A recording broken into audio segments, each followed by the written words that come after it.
جو نبی کا کلمہ نہیں پڑھا ہے، ہاتھ میں ترسول، ماتھے پر تلک لگا کر گھوما کرتا ہے، اس سے سوال کیا گیا، اے پنڈت کالی کا پرساد ذرا یہ بتائیے، اگر دنیا کے اندر تم سے پوچھا جائے کہ تم کو کیا چاہیے تو آؤ پنڈت کالی کا پرساد کے دل کی تمنا کیا تھی، ان کے دل کے ارمان کیا تھے؟ وہ پکار اٹھتے ہیں کہ اگر شمس و قمر کو کوئی دامن میں چھپا لے، ارے دولت کونین کو مٹھی میں دبا لے، اور پنڈت کالی کا پرساد سے پوچھے کوئی کہ تو کیا لے تو نہ لینے محمد کو آنکھوں سے لگا لے۔ تڑپ کے بولو سبحان اللہ۔ شاعر کہتا ہے ان مریضوں کا کیا کیا جائے، ایسا نسخہ بتا دیا جائے، اور زمانے کی جس کو دوا اثر نہ کرے اس کو آب زمزم پلا دیا جائے۔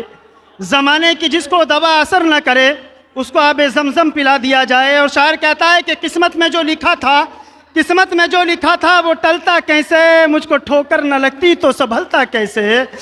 تو آپ کا بولو سبحان اللہ کہ قسمت میں جو لکھا تھا وہ ٹلتا کیسے، مجھ کو ٹھوکر نہ لگتی تو سنبھلتا کیسے۔ اور یہ تو مانا کہ تو آب زمزم ہے مگر، یہ تو مانا کہ تو آب زمزم ہے مگر، ارے ایڑیاں بونا رگڑتے تو نکلتا کیسے۔ یہ تو مانا کہ تو آب زمزم ہے مگر، ارے ایڑیاں بونا رگڑتے تو نکلتا کیسے۔ یعنی آئیے حضرات، اب میں آپ حضرات کے سامنے بہت بہترین خطیب کو پیش کرنے کے لیے جا رہا ہوں۔ آئیے تمامی حضرات کے سامنے وہ خطیب پیش کرنے کے لیے جا رہا ہوں جس کی خطابت کا ڈنکا آج کل پورے ہندوستان کی سرزمین پر بستا ہوا نظر آتا ہے۔ یعنی وہ خطیب آپ حضرات کی سماعتوں کی دہلیز تک پہنچانے کی کوشش کرنے کے لیے جا رہا ہوں۔ آئیے حضرات، اس خطیب کا نام سننے سے پہلے آپ تمامی حضرات پوری بیداری کا ثبوت دیجئے اور تڑپ کے بولیے یا رسول اللہ۔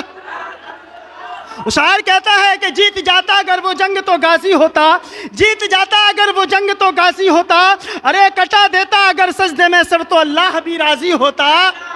جیت جاتا اگر وہ جنگ تو غازی ہوتا، ارے کٹا دیتا اگر سجدے میں سر تو اللہ بھی راضی ہوتا۔ اور کون مسجدوں کی طرف آنکھ اٹھا سکتا تھا، ارے ہر مسلمان اگر 5 وقت کا نمازی ہوتا۔ کون مسجدوں کی طرف آنکھ اٹھا سکتا تھا، ہر مسلمان اگر 5 وقت کا نمازی ہوتا۔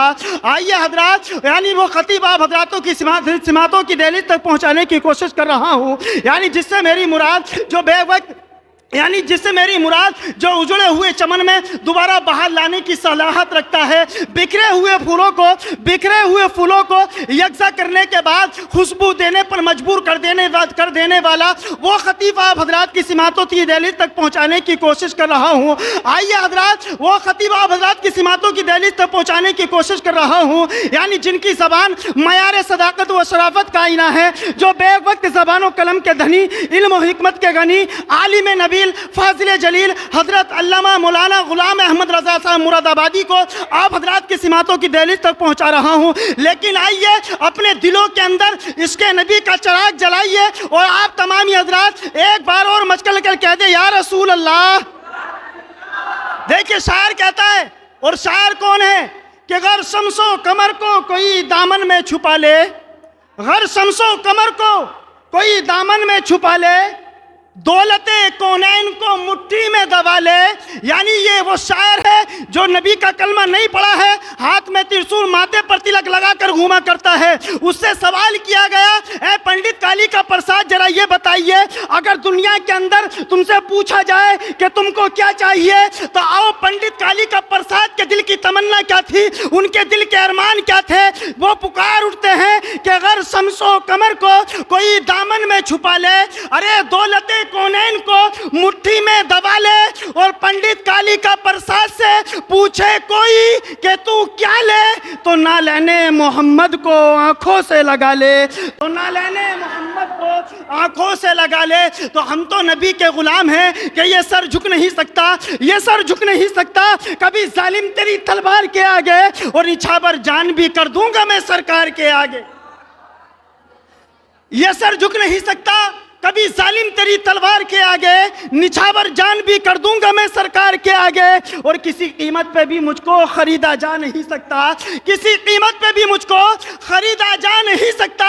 میں پہلے بک چکا ہوں احمد مختار کے آگے. تو آئیے حضرات اب بنا تمہید و تاخیر کے اب آپ حضرات کے سامنے بہترین خطیب کو پیش کرنے کے لیے جا رہا ہوں جن کی زبان معیار صداقت و شرافت کا آئینہ ہے, جو بے وقت زبان و قلم کے دھنی, علم و حکمت کے غنی, عالم نبیل, فاضل ذلیل حضرت علامہ مولانا غلام احمد رضا صاحب مراد آبادی کو آپ حضرات کی سمالتوں کی دہلیز تک پہنچانے کی کوشش کر رہا ہوں. تو آئیے حضرت کے آنے سے پہلے حضرت کا ویلکم سواگت نعرہ تکبیر رسالت کی صداؤں میں بلند کیا جائے. نعرہ تکبیر, دونوں ہاتھوں کو اٹھا کر نعرے کا جواب دیں. نعرہ تکبیر, نعرہ رسالت, نعرہ رسالت.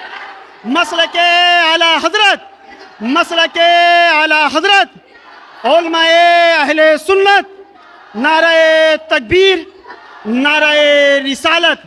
ان چار مصروں سے حضرت کو مائک دینے کے لیے جا رہا ہوں کہ دل ہے بیمار محبت کی دوا مانگے ہے, دل ہے بیمار محبت کی دوا مانگے ہے, تیری زلف محبوب پیمبر کی ہوا مانگے ہے, اور تیری زلفوں سے معطر ہے زمانے کا مزاج, ہر کلی تیرے ترنم کی ادا مانگے ہے. شہنشاہ خطابت چلے آئیے, شہنشاہ خطابت چلے آئیے, شہنشاہ خطابت چلے آئیے, لے کے گلزار طیبہ کے گل کی مہک مشک بارے خطابت چلے آئیے.